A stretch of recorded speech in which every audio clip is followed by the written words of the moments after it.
मैं इस मंच पे बैठा बहुत देर से सोच रहा था कि मैं यहाँ क्यों बैठा हूँ। मैं हिंदी जानता हूँ, उर्दू जानता हूँ, मराठी जानता हूँ, इस मंच पे इतनी देर से क्यों बैठा।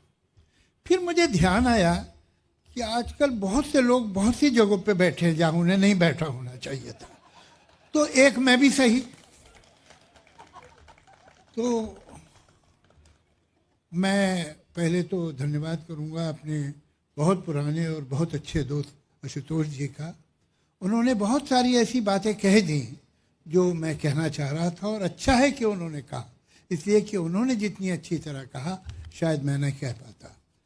लेकिन दो बातें एक आध जो रह गई वो मैं पॉइंट आउट करना चाहूँगा। मुझे बड़ी हैरत होती है जब एक आम महाराष्ट्रियन नहीं जानता कि उसका धरोहर क्या है। ये मामूली धरोहर नहीं है, ये नहीं है कि हर जगह ऐसा मिल जाता है। आप देखिए मुक्ताबाई, जनाबाई, बहनाबाई जिनका जिक्र किया है इन्होंने, ये उस वक्त एक माननीय, आदरणीय, एक सुपरस्टार पोएटेस थी कि जब यूरोप में कोई औरत अगर लिखती थी तो उसे एक मर्द का नाम देना पड़ता था। ये यहाँ पॉसिबल था। इवन नॉर्थ इंडिया में भी बहुत जगह सिर्फ जो कोडजाज हैं वो तो शायरी वारी कर लेती थी, शरीफ औरतों का ये काम नहीं समझा जाता था। ये लिबरेशन, ये एम्पावरमेंट औरत का यहाँ था।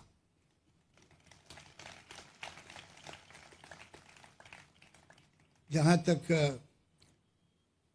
संत ज्ञानेश्वर हूँ, संत तुकाराम हूँ, संत एकनाथ हूँ, पता नहीं आप लोग उन्हें कितना याद करते हैं। मुझे ये हैरत होती है कि चाहे तेलुगु अपना मराठी के अन्नभाऊ साठे हों, पीएल देशपांडे हों, विजय तेंदुलकर हों, अगर नॉवलिस्ट आप बोलिए तो नासी फड़के हो, खांडेकर हों, दलित पोएट्स हों तो दिया पवार, फिर एक फीमेल पोएट है, वेरी इंपॉर्टेंट पोएट, प्रज्ञा पवार। दिया पवार तो उनके फादर थे। नामदेव ढसाल, नाम आप गिनते जाइए। पीके अत्रे, पीके अत्रे का एक पता नहीं कितने लोगों को मालूम है कि उन्होंने एक दैनिक मराठा एक पेपर निकाला था और उन्होंने किसी से पैसा नहीं लिया। उन्होंने कहा हर महाराष्ट्रियन मुझे सिर्फ 1 रुपया देगा, मैं 2 रुपए नहीं लूंगा। और 1-1 रुपया लोगों से लेके उस पेपर को चलाया। ये 2 जगह मुझे मालूम है हिंदुस्तान में, एक बंगाल और एक महाराष्ट्र, जहां कम से कम आज से 25-30 साल पहले तक तो गरीब से गरीब आदमी और एक जो मध्यम वर्ग का परिवार होता था उसके बजट में पुस्तक का हिस्सा होता था कि ये मैगजीन लेने हैं, ये किताबें इतनी तो खरीदनी है इस महीने। मुझे मालूम नहीं अब बजट चेंज हो गया है कि वही है। मगर इसको सेलिब्रेट क्यों नहीं करते आप लोग? मैं तो इस शहर में चारों तरफ घूमता हूँ, मैंने तो इन बड़े बड़े राइटर्स के, बड़े बड़े पोइट्स के कोई स्कल्पचर कहीं देखे नहीं है, बड़े चौराहे इनके नाम पे देखे नहीं है। क्यों? ये एक ऐसा सीक्रेट क्यों है जिसे ढूंढना पड़ता है? इस पे तो आपको गौरव होना चाहिए। मगर कोई वजह है कि कुछ इस मामले में आप बहुत अंडर प्ले करते हैं। ये बात ठीक नहीं है। हम तो होना ये चाहिए कि अगर आदमी मुंबई के एक कोने से दूसरे कोने जा रहा है तो हर चौहे पे बड़े कलाकार का, भले बड़े संगीतकार हो। हमारे संगीत में महाराष्ट्र का क्या कंट्रीब्यूशन, स्पोर्ट्स में महाराष्ट्र का क्या कंट्रीब्यूशन है, साहित्य में महाराष्ट्र का क्या कंट्रीब्यूशन, और देश में आने वाले नए विचार। गेटवे ऑफ इंडिया सिर्फ वहाँ नहीं है ताज में के सामने, ये मुंबई जो है, ये महाराष्ट्र जो है, ये गेटवे ऑफ इंडिया है। पूरा दलित मूवमेंट कहाँ से शुरू हुआ? यहाँ से हुआ। जो नए विचार आए, दुनिया हिंदुस्तान की पहली लेडी डॉक्टर एक महाराष्ट्रियन थी। कहीं है उसका स्कल्पचर, स्टैचू उसके नाम का, लोग जानते हैं उसके बारे में। आपके घर में खजाना गड़ा हुआ है और आप उसे बाहर नहीं निकाल रहे, पता नहीं क्यों। खैर चलिए, तो अब काफ़ी मैंने आपको क्रिटिसाइज कर लिया, अब कुछ दूसरी बातें करूं। ये क्या है, क्या पहले हमेशा भाषा और साहित्य, इनकी आज की दुनिया में इनकी क्या महत्वता क्या है, क्यों जरूरी है? जब जैसा कि राज जी ने कहा कि मैंने हमेशा ये कहा है कि लोगों को अपनी मातृभाषा आनी चाहिए। क्यों आनी चाहिए? ऐसी क्या बात है भाई? अब ऐसी अगर मैं भाषाएं आ गई, एक महाराष्ट्रियन फ्लुएंट हिंदी बोलने लगा और फ्लुएंट अंग्रेजी बोलने चलो, हो गया काम। तो फिर ये भाषा, मातृभाषा जो है, उसके आने की क्या जरूरत है और बहुत ज्यादा है। एक बात याद रखिएगा कि पेड़ जितना ऊपर जाए और जितनी उसकी डालियां और शाखें, ब्रांचेस दूर तक फैलें, उतनी ही जड़ें गहरी होनी चाहिए, वरना पेड़ गिर जाएगा। भाषा सिर्फ मैंने कहा और आपने समझा, आपने कहा और मैंने समझा नहीं है, इससे बहुत ज्यादा है। भाषा आपकी पहचान है। भाषा आपका अपनी जमीन से, अपनी धरती से रिश्ता है, अपनी संस्कृति से, अपने इतिहास से रिश्ता है भाषा। आप एक बच्चे को उसकी भाषा से काट दीजिए, वो अपनी संस्कृति से, अपनी तहजीब से, अपने इतिहास से कट गया। अब वो कहीं का भी हो सकता है या कहीं का भी नहीं रहा। ये बहुत जरूरी है। लेकिन कभी कभी मैं देखता हूं कि लोग अलग अलग भारत में ये बात करते हैं, इंग्लिश को साफ नहीं। हमको, हमारे बच्चों को मल्टीलिंगुअल होना चाहिए, हमारे बच्चे को इंग्लिश आनी ही चाहिए, but not at the cost of his mother tongue. इसलिए कि वो दिन गए जब इंग्लिश अंग्रेजों की जबान थी, वो अब उनकी जबान नहीं है, वो अब दुनिया की जबान है। वो हर जगह समझी जाती है। और अगर आपको दुनिया से डील करना है, दुनिया से कुछ रखना है, रख रखाव, तो आपको इंग्लिश आनी चाहिए, इसमें तो कोई शक ही नहीं। लेकिन उसके साथ आपकी अपनी पहचान, आपकी अपनी जड़ें बहुत ज़रूरी हैं, और वो आपको आपकी भाषा ही देगी। चलिए, आपने भाषा सीख ली, तो अब ये क्या ज़रूरी है कि भाई साहित्य भी पढ़ा जाए। साहित्य में क्या बात? साहित्य में एक बड़ी अजीब बात है, वो किसी भी भाषा का हो, जो अच्छा साहित्य है वो दो बातें बताता है जो दोनों एक दूसरे के खिलाफ है। एक बात ये बताता है कि दुनिया में कैसे कैसे अजीब लोग हैं, कैसे कैसे संस्कार हैं, कैसे कैसे जीने के ढंग हैं, कैसे कैसे रिवाज हैं, रीतें हैं, कितने अलग हैं। और उसी समय एक और बात भी बताता है कि दुनिया के सारे लोग कितने एक जैसे। आपकी जो सरगम है भावनाओं की, वही सात सुर है, वो किसी भाषा में बचे, किसी दुनिया के किसी कोने में बजे, सुर साथ है। यही जिंदगी है। हम में एम्पैथी पैदा होती है, हम में अंडरस्टैंडिंग पैदा होती है उन लोगों से जिनके शायद हम देश कभी नहीं गए, या वो अगर हमारे ही देश में है तो हम उनके घर के अंदर कभी नहीं गए। जो हिस्टोरियन है वो तो इतिहास लिखता है बादशाहों के, हुकूमतों के, राजाओं के, जंगों के। ये तो साहित्यकार है जो इतिहास आम आदमी का लिखता है।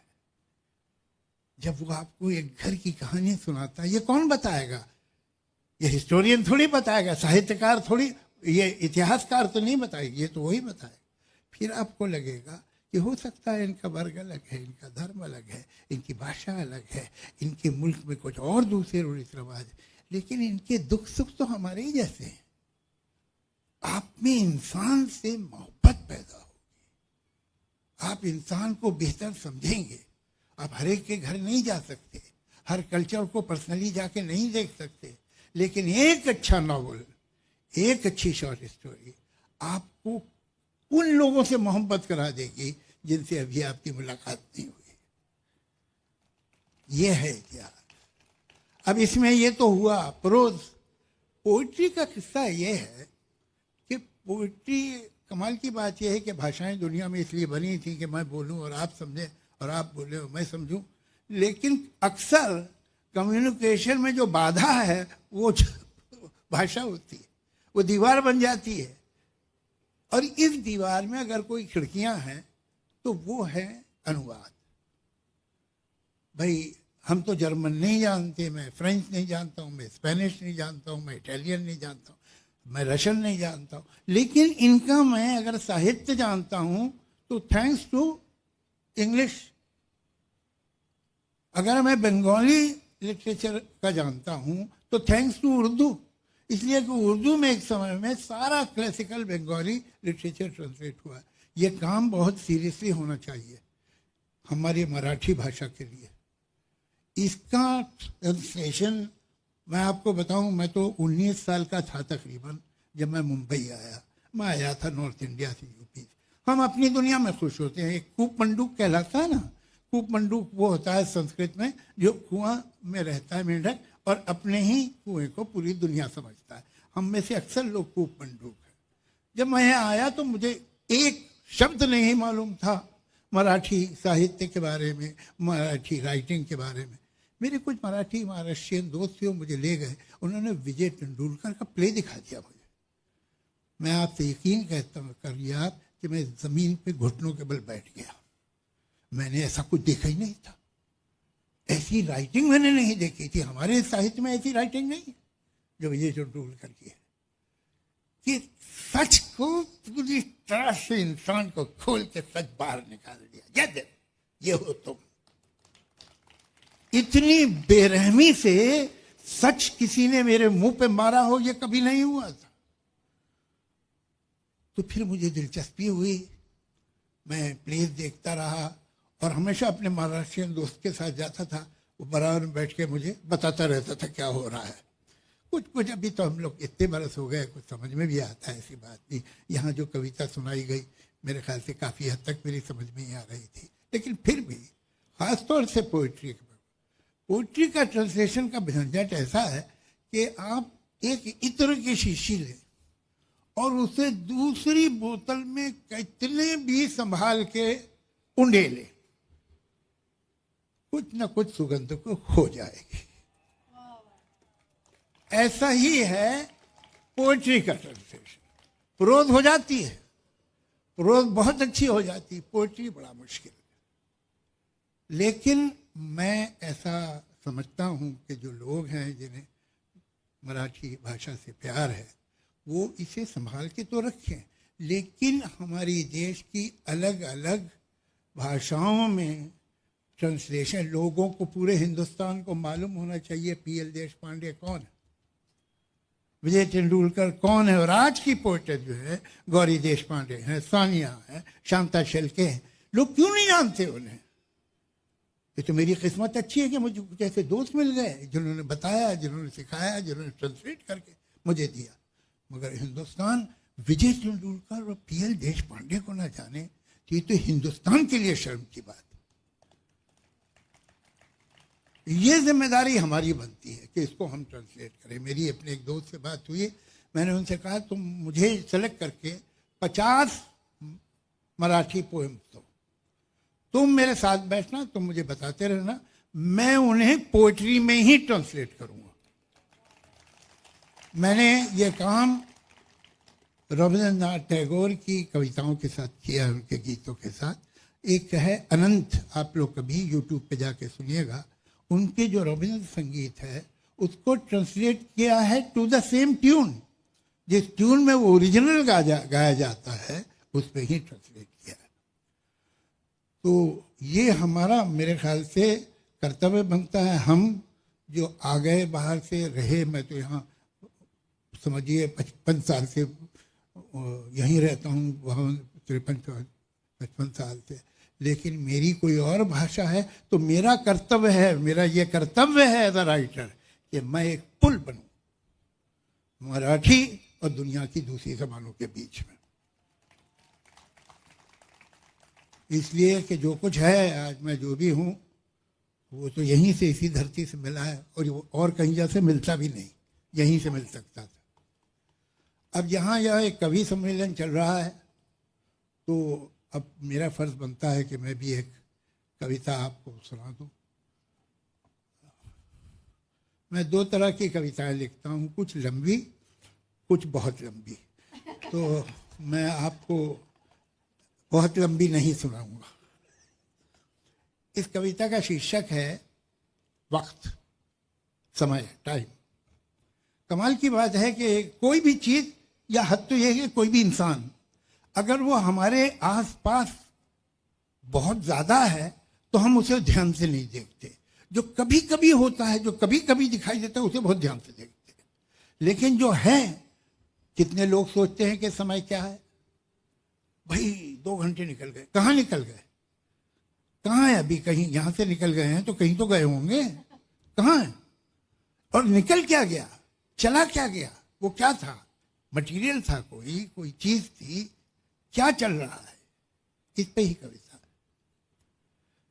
इसमें 2-1 अनफेमिलियर वर्ड होंगे मुझे, तो मैं विश्वास करता हूँ बातचीत, पोइट्री इसलिए होती है, राइटिंग इसलिए होती है कि दूसरे लोग ज़्यादा से ज़्यादा समझें। तो मेरी बहुत ट्रांसपेरेंट भाषा है, लेकिन फिर भी अगर टॉपिक अनयूजुअल हो तो 2-4 अनयूजुअल वर्ड भी आ जाते, मैं उन्हें ट्रांसलेट करूँगा। ये वक्त क्या है, ये क्या है आखिर के जो मुसलसल गुजर रहा है। ये जब न गुजरा था तब कहाँ था, कहीं तो होगा। गुजर गया है तो अब कहाँ है, कहीं तो होगा। कहां से आया, किधर गया है, ये कब से कब तक का सिलसिला है।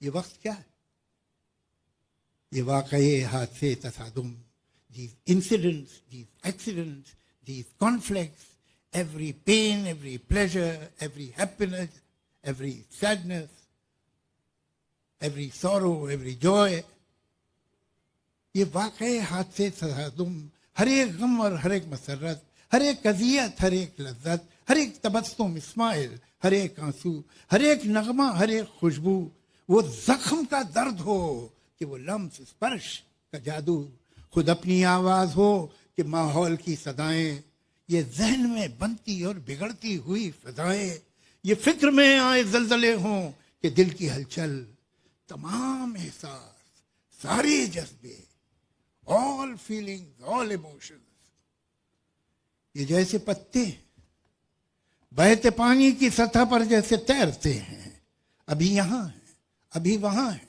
और अब है ओझल। दिखाई देता नहीं है, लेकिन ये कुछ तो है जो कि बह रहा है। ये कैसा दरिया है, किन पहाड़ों से आ रहा है, ये किस समंदर को जा रहा है, ये वक्त क्या है। कभी कभी मैं ये सोचता हूं कि चलती गाड़ी से पेड़ देखो तो ऐसा लगता है दूसरी समझ जा रहे हैं। कभी कभी मैं ये सोचता हूं कि चलती गाड़ी से पेड़ देखो तो ऐसा लगता है दूसरी समझ जा रहे हैं, मगर हकीकत में पेड़ अपनी जगह खड़े। तो क्या ये मुमकिन है, सारी सदियां कतार अंदर कतार अपनी जगह खड़ी हो, ये वक्त साकित हो और हम ही गुजर रहे हो। इस एक लम्हे में सारे लम्हे, तमाम सदियां छुपी हुई हो, न कोई आइंदा न गुज़िश्ता। जो हो चुका है वो हो रहा है, जो होने वाला है हो रहा है। मैं सोचता हूं कि क्या ये मुमकिन है, सच ये हो कि सफर में हम हैं, गुजरते हम हैं, जिसे समझते हैं हम गुजरता है वो थमा है, गुजरता है या थमा हुआ है, इकाई है या बटा हुआ है मुंजमद या पिघल रहा है, किसे खबर है, किसे पता है ये वक्त क्या है। Thank you.